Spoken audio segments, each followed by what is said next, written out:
Toast Bites. Chomp. Hey guys, welcome to another episode of Toast Bites, where we take a look at some of the awesome indie games I've played that didn't get a standalone video on my channel. As always, a link to each game is in the description, and if you're on a supported device or using the YouTube app, you can check out more episodes of Toast Bites by clicking the card icon above. Let's get into it! Number 1. PixelJunk Monsters 2 is a colorful strategy game where you play as Tiki Man, a spirit of the forest tasked with defending the adorable little chibis from evil monsters trying to invade. Each stage pits you against waves of unique enemies who follow certain paths, and you defend against them by building towers out of the surrounding trees using your sneaky Tiki magic. There's a small variety of towers to choose from, each working best against specific enemy types, and building them costs gold, which you can collect from the enemies you destroy. You can also upgrade your towers, or purchase special items to fend off the fiends yourself, like a bomb that freezes them in place. And the best part is you get to do all this in real time. While I appreciate the strategic challenge of games where you set everything up first, then watch helplessly as enemies barrel through only to realize you should have added more defenses here or moved others there, I prefer being able to course correct on the spot because it maintains the momentum and I never stop being engaged. Beyond the core gameplay, there are a few standouts for me, and the main one is the fact that you can switch seamlessly between aerial view and third person on the fly, whether inside a stage or out. It helps get the lay of the land, but I like it most because I get to see all of the loving detail put into this game up close, whether it's in the environment or the character design. The style of the game is great overall, and I love the choices they made with color, but the enemies are by far my favorite. There's something striking about how their patterns and textures accentuate their movements and shapes, and they remind me of creatures I'd see in a stop-motion Burton flick, and I just like looking at them, especially the spiders, which is weird because I hate spiders. There's some customization in the game, like buying new masks and shells, and there are other areas to unlock as well as other tiki houses to visit if you complete certain goals. It also has local co-op, and you can play online with up to 4 players.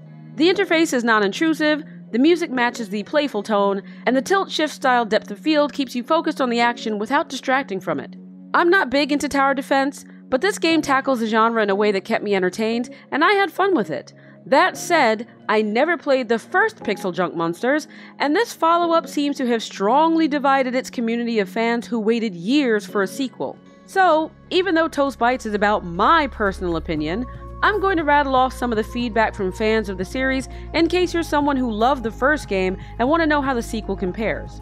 The main complaints from those who sunk hours into the original are the switch from 2D to 3D, no longer being able to view the entire map, no longer being able to turn every tree you see into a tower, difficulty reading tower levels, no quick overview of your defenses, less levels than the first game, buggy co-op, Player 2 snapping to your location when you move out of range, only the host gaining progress and unlocks in multiplayer, getting caught on uneven terrain, a repetitive soundtrack, and the list goes on. In short, with graphics that improve upon its predecessor, cute animations, new worlds to explore, and new towers to defend with, PixelJunk Monsters 2 seems like a great game for kids and adults, unless you prefer what the developers did with the first game, in which case you may be put off. And you can play the demo if you need a little help making up your mind, but the full game is out for PC, PS4, and the Nintendo Switch.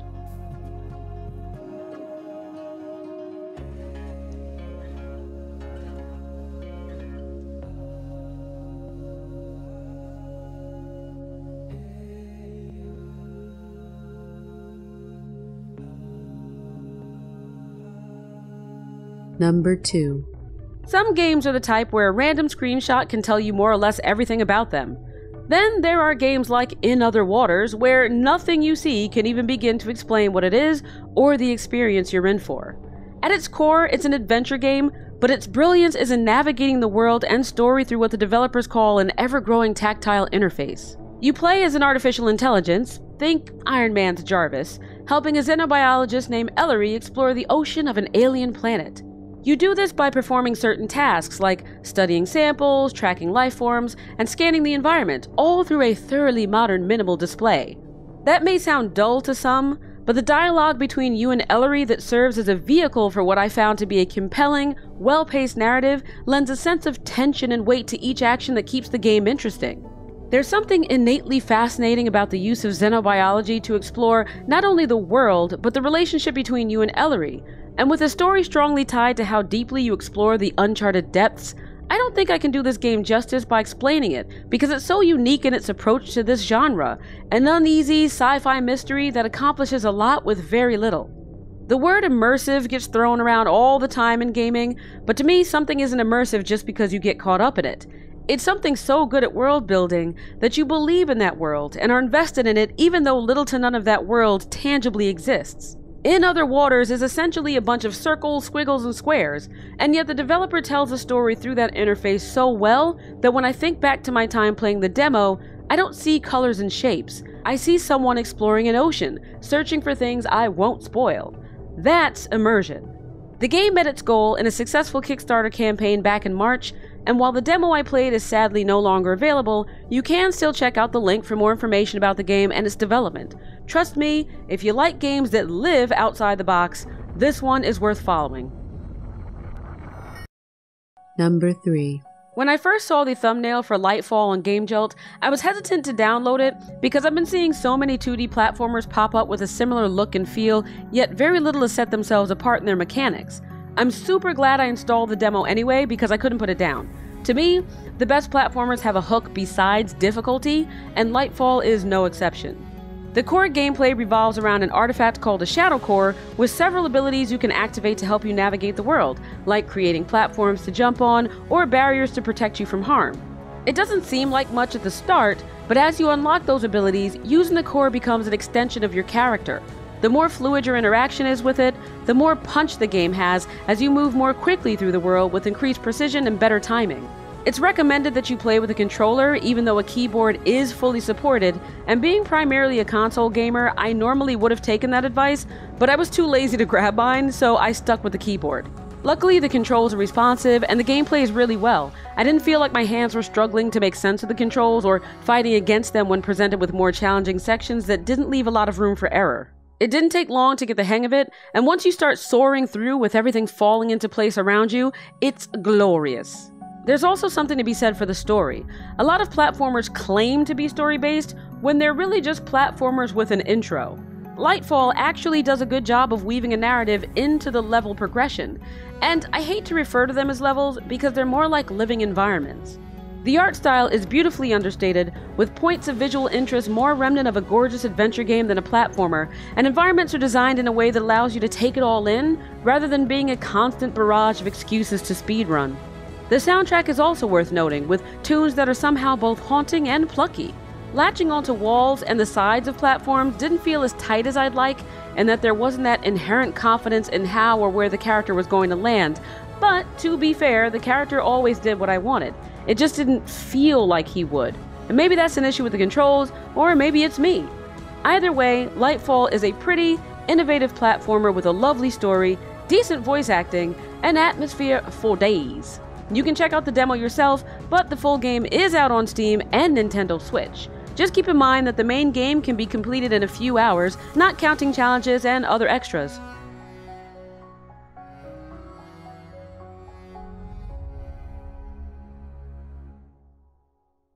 Number 4. 7 The Days Long Gone is a free-roam, open-world, isometric RPG set on a vibrant prison island. I pretty much repeated what the developer said because it's spot on, but I've seen it described as Assassin's Creed meets whatever else, and I'm not sure I'd go that far unless you're talking about Chronicles, maybe? You play as a master thief sent on a mission that serves as the jumping-off point of the story, and at its heart, it's a rich adventure with an emphasis on stealth that isn't tied too rigidly to any one genre. Developed by Fool's Theory, an indie studio founded by former CD Projekt Red members who worked on titles like The Witcher 3, 7 takes you on a semi-cyberpunk, semi-fantasy journey through sprawling environments with brilliant art direction. And while it features some of the basic components of an RPG, like inventory management, skill progression, and the freedom of non-linear choice, the standout for me here is definitely the world design. It's futuristic and bleak, with electric pops of color and light set against a dark and gloomy old-world underbelly of corruption and strife, and I love it. The graphics and animations look great for a game in this style, and I was pleased with the real-time combat, which featured some nuanced contextual moves and wasn't a mindless button mash. It also has a reputation system where your actions affect the way you're perceived by various factions and NPCs, so the decisions you make don't exactly feel arbitrary or isolated to one area or quest. There were things I wasn't too keen on, like walls popping in and out, or the camera perspective when climbing, and the game's economy didn't seem balanced since there were loads of items at every turn, but none of them hinted at having any inherent value. I was throwing things away right out of the gate, and even after an hour and a half of gameplay, I never came across a reason to use anything I'd found besides weapons. I can see the appeal of the one man's trash is another man's treasure approach, including a bevy of items that seem unimportant at first, yet are highly sought out by certain characters down the line, or that eventually become integral to crafting. But one of my least favorite things in any game is backtracking. With limited inventory space and carry weight factored in, I don't want to be inundated with items without any guidance as to what I should keep, only to find out later that a bunch of things I dropped or stored are necessary to move forward with the choices I want to make. It also didn't feel like currency was as necessary as it is in typical RPGs, since I didn't stumble across any shops, and I got the sense that a lot of what I needed could just be stolen or found. Since you can easily pour 30 hours plus into this game though, my very short experience may not reflect how items will be managed as you progress. This is also one of those times I wish I had gotten my controller, because the parkour was lovely, but it was frustrating with a keyboard. I'd often find myself running into things when rounding a corner, or having trouble tracking where I was going to land. Again, I'm more of a console player, so that could just be me. What may not be me is that navigating the interface was labored, and reading some comments on the game, using a controller instead may not rectify that if you're used to something different like I am. Keep in mind though that I only played the demo, which hadn't been updated alongside the core build at the time I installed it, so my criticisms may very well have been addressed in the full release, which has garnered a lot of praise. The developers worked hard to tweak, patch, and improve it after launch, so I wouldn't hold my gripes against it. In general, 7 The Days Long Gone is a hefty game packed with hours of colorful encounters, side quests, professional voice acting, a well-written, open-ended narrative, and a beautifully crafted world that feels full and lived in. It's an intriguing experience all its own that, for the most part, feels like it's been sadly overlooked. You can pick it up on Steam, and if you can get past a few quirks, it may surprise you how much you'll fall in love with it, because it really is something else.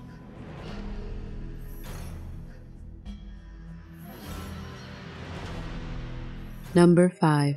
Every once in a while, I find a blast from the past that's worth praise in the present. Appearing as a demo half a decade ago, with several fundraising campaigns along the way, Don't Kill Her is a fully hand-drawn adventure game set in a surreal, pencil-sketched world where you play as the murderer of a mysterious woman you encounter throughout your journey. I was initially put off by the game's boxy resolution, since it's hard for me to concentrate on games that aren't full screen, or at least windowed much larger than I was playing it, but I'm glad I stuck with it because calling it unique would be an understatement. I can't go into much detail about it since it's still evolving even today, with the developer very active in updating and expanding upon what was already an incredible foundation. What I can say is that the game revolves heavily around a layered and curious narrative that unfolds as you explore more of the world and interact with more of its characters, encountering puzzles and events that all weave together to help you figure out what the heck is going on, or at least work out your own interpretation of it. It's cute and dark and wonderful.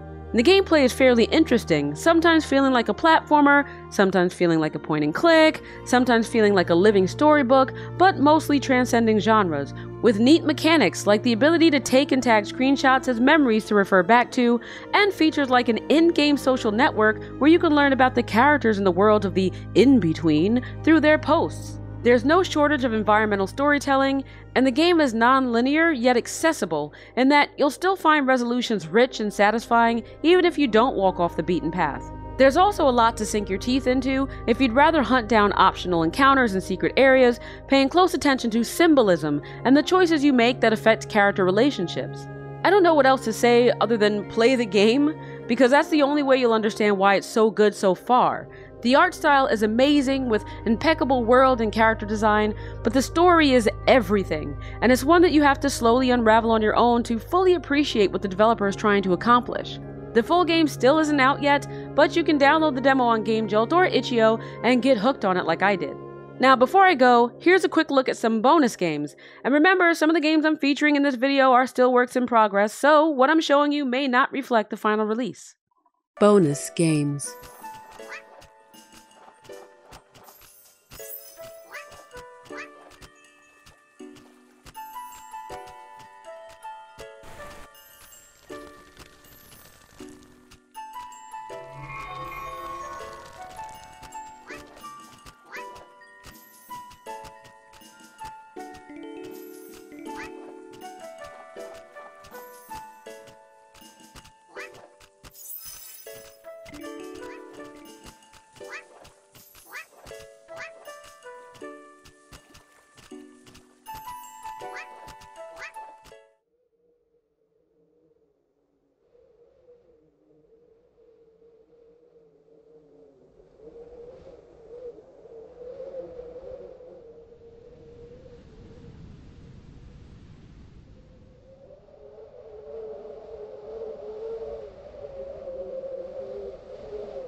That's it for this episode of Toast Bites. If you liked these games, or hated them, let me know in the comments. And don't forget to subscribe to my channel for more videos like this. I'll be back soon with a peek at even more great games I played, but until then, see you on the plate!